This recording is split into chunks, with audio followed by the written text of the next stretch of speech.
Welcome, everybody, back to another episode of the Trans Lesson Plan, your go to podcast for transgender history. As always, I am your host, Mari, and it is an absolute pleasure to have you all here today on this Sunday morning, afternoon, or evening, depending on where you are. As I always start my episodes, I like to thank my listeners. So I'm going to first start off with the new listeners. So if you are new here, welcome. I hope that you enjoyed today's episode. I think you're going to love it. I think it's very captivating, very enlightening. So if you love it, I'm just going to say thank you ahead of time because I want you to love it.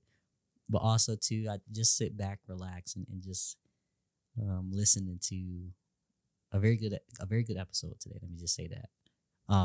After, of course, you listen, if you love it, please subscribe to our podcast. It will mean a lot to me to continue to see my subscriber count grow, and also check out previous episodes as well before you head out.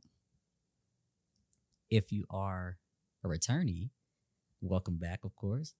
Thank you so much for continuing to support the Trans Lesson Plan podcast. It's because of you all here that I love doing this. Like, if you could see my face, you will see that I have a smile on it because I'm always excited to start a new episode, and also to just thank all of you for listening in every week. It really means a lot. So thank you so much. And I hope you enjoyed today's episode too, as well, as I would tell my new subscribers. Before I get into today's episode, I want to kind of share some good news.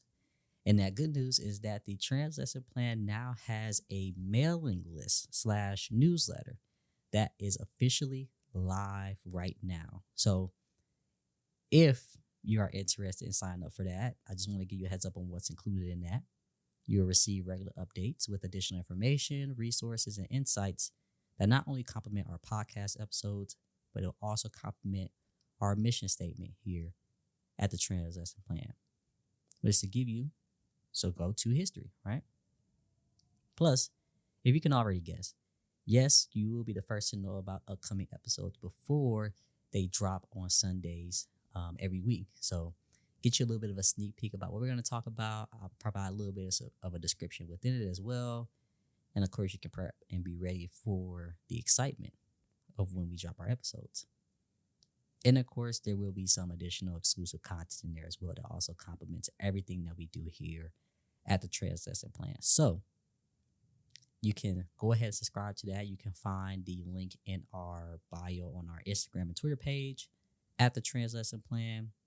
And you can also check out the episode description here today. So depending on kind of where you're watching and how you're watching or listening, how you're listening, you can find the subscription link there too as well. Now, I'm not going to have y'all fill out, a crap ton of information. All I ask is just for your email and name, and you don't got to give me your full name, just your name, first name, and that's really it, please. So just fill out those 2 boxes for me, everyone, if you are interested, sign up, and I hope you're excited for the first newsletter that's actually going to end up dropping, so stay tuned for that. So, with that, let's get into today's episode. So this week's captivating episode of our enlightening podcast here dives deep into the intricate and extraordinary life of a pivotal figure in transgender history by the name of Frances Thompson. Frances exhibited exceptional resistance and resilience and authenticity, living her truth in the face of overwhelming adversity. Frances Thompson was an African-American transgender woman who had the courage to live her life during the 19th century, which is really a time period when understanding and acceptance of transgender individuals were virtually non-existent, as we all can guess. But her life story is a rich and complex tapestry woven of threads of courage and determination, shedding a light actually on the intersectionality of struggles faced by transgender individuals, and particularly those of color especially during this era. Frances was born actually in the chains of slavery and had sought a fresh start in a new life after the monumental Emancipation Proclamation. So, because of that, she chose Memphis, Tennessee as her home, which is a thriving city that had a vibrant and hopeful community of freed slaves. And it was actually there that Frances chose to live her truth, which now included identifying and living as a woman in an open defiance of the societal norms of that time. But as we all could guess, however, this path of truth was fraught with hardship and pain. And because of that, in 1866, during the Memphis riots, Frances experienced the harsh and cruel reality of these societal norms. So before I continue, I want to give you all a little bit of background on the Memphis riots. So in May of 1866, there were long tensions between the residents of Memphis, Tennessee, and with that came about a 3-day riot that ended up happening. And how this riot actually began was when a white police officer attempted to arrest a ex-black soldier. And because of that, an estimated about, I think they said 40 to 50 African-American individuals had shown up to actually stop the police from jailing the ex-soldier. And because of that, accounts had said that a shooting had started and erupted. And as you can guess, the altercation had quickly escalated. Now, initially, it was only the black soldiers who ended up getting, I'm trying to think of the word here. I'm so sorry that I'm blanking right now. Ended up getting attacked. There we go. I'm so sorry. But because of that, the violence actually escalated quickly into all of the blacks and African Americans who were living in the South during that time. And anyone that identified as a black in Memphis were attacked, whether it was their homes, their schools, or the churches. And all three of those locations actually end up getting destroyed also during this time. And even those who were white counterparts who worked in any of these establishments as well were also attacked and targeted as well. I'm so sorry I'm saying as well. And because of that, like I said, this riot lasted about 3 days. And as a result of that, as you could have guessed, it was absolutely devastating to the black community in Memphis at that time. They estimate about 40 to 50 African-American individuals had got killed. 2 white individuals ended up dying in the conflict. One was actually a police officer who died of a self-inflicted wound. There were an estimated 5 rapes, about 200 plus individuals who got injured during this time, and over 100 houses and buildings burnt down as a result of this riot. And the neglect of the firemen, as you could guess. And to top it off with a cherry on top, no arrests were made. So within this number of individuals who ended up either getting attacked, killed, or hurt, Frances is actually a victim of one of these sexual assaults and violence of the result of the Memphis riots. And it was a horrifying testament to the intolerance of the time. Yet, Frances' characteristic style refused her to remain silent or defeated. So with her incredible bravery, she stepped forward to testify about the horrifying experience in front of the congressional committee, marking herself as one of the first transgender women to do so. And her daring act was a landmark moment and a beacon in the annals of transgender history, establishing Frances as a trailblazer who refused to let her voice not be heard or her spirit be broken.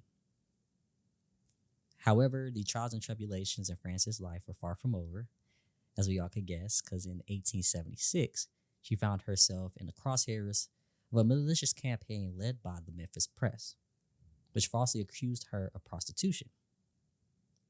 And this baseless and unfounded accusation was a part of a larger insidious campaign aimed at suppressing the rights and freedoms of African Americans during the Reconstruction era.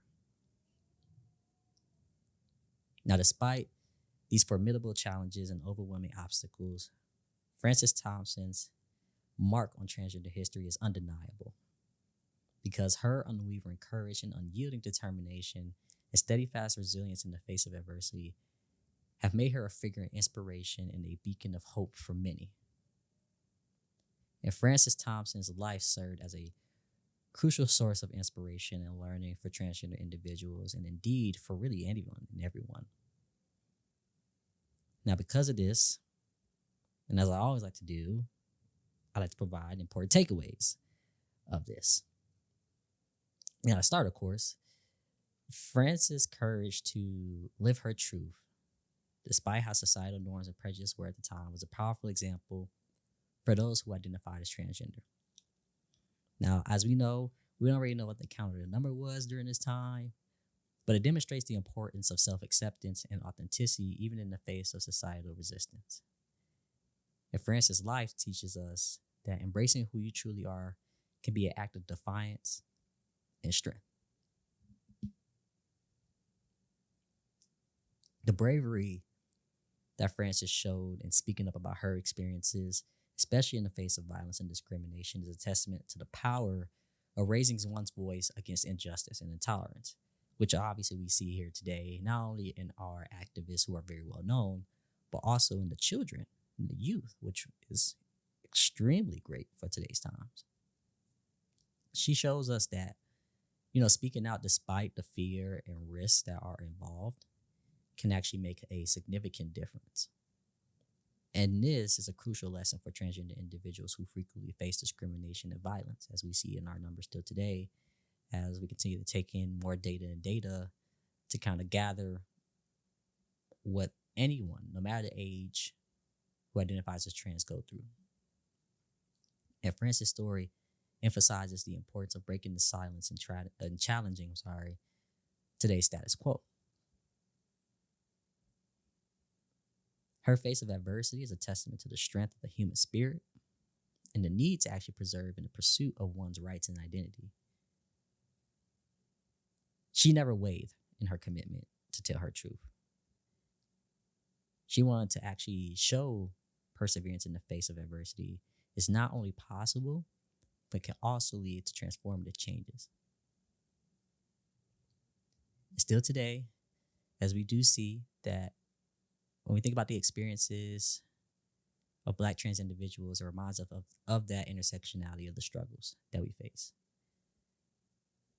And we need to continue to think about the need for inclusivity and understanding with all societal and activism spaces, because it's a very significant reminder that the fight for transgender rights is interconnected with other social justice struggles, such as racial equality. So we need to make sure that we continue to fight towards a more inclusive society moving forward. And the last thing that I want to have here as a really good takeaway is that Frances' mark on history serves as a reminder that every individual can make a difference. No matter how crazy or impossible the challenge may seem, we need to continue to make sure that we have these important and inspiring messages for all transgender individuals who may feel overwhelmed by the obstacles that they do face.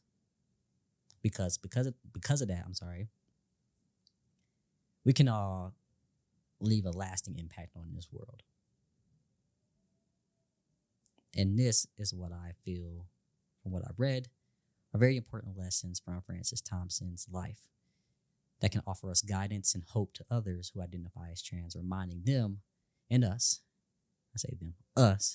of the strength and resilience that resides within each individual. So with that, as we looked into the intricate details of Frances Thompson's life, we are reminded of the continuous fight for transgender rights, because her story brings to the forefront the intersectionality of struggles experienced by trans individuals, and as I mentioned, those of color, and underscores the urgent need for societal understanding, acceptance, and inclusivity. And Frances Thompson's life serves as a undying testament to the enduring spirit of the transgender community. And through her life's experiences, we catch a glimpse of the immense strength and resilience required to live authentically in a world that often refuses to understand, let alone accept. So as we draw a close to this episode, as we draw this episode to a close, I hope that the fight for Frances Thompson's life inspires you as much as it has profoundly moved myself. Because her life, even with the harrowing challenges and inspiring triumphs, paints a vivid picture of untold stories of history that continues to resonate even today. So with that, thank you all so much for listening to today's episode of Frances Thompson's life. I hope that the exploration of this in a very small episode time frame, which I always do anyway, just as a heads up for the newbies here. My episodes are normally longer than about 20 minutes. I try to keep it very short, sweet, and simple because I want you all to just get a very overall high level view of each piece of history that I provide and give you all a little bit of some time to check it out yourself so that you can learn more about it. But with this, I love this journey of hearing about untold and often overlooked chapters and narratives of history, especially transgender history. So with that, I want to thank you all so much for listening to today's episode today. I hope that you enjoyed it. If you did, please go ahead and subscribe to the Translation Plan podcast. As I mentioned, we drop episodes every Sunday around noonish time frame, depending on, like I said, where you are. If you have not already, please go ahead and follow us on Instagram, Twitter. Like I said, don't forget to turn on notifications as well, because I also like to post there too. And don't forget to subscribe, like I said, to our new newsletter and mailing list, because if I don't put everything on Instagram, you're definitely going to find it there as well. You can follow me, the host, Mari, at mariiiwrld. That's MAR3ISWRLD. And don't forget to tell a friend, ally, mother, parent, father, friend, cousin. I said friend twice. But don't forget to tell them, if they are interested in learning more about transgender history, to take a listen to this podcast. It's great. So till then, I will see you all next week on the Translation Plan podcast. As I always do, I will have another exciting episode for you all during that time. And like I said, if you subscribe to the newsletter, you'll be the first to know about it before anyone else does. So with that, thank you all so much. I hope you all have a great weekend. And I'll see you all next week. Bye, everyone.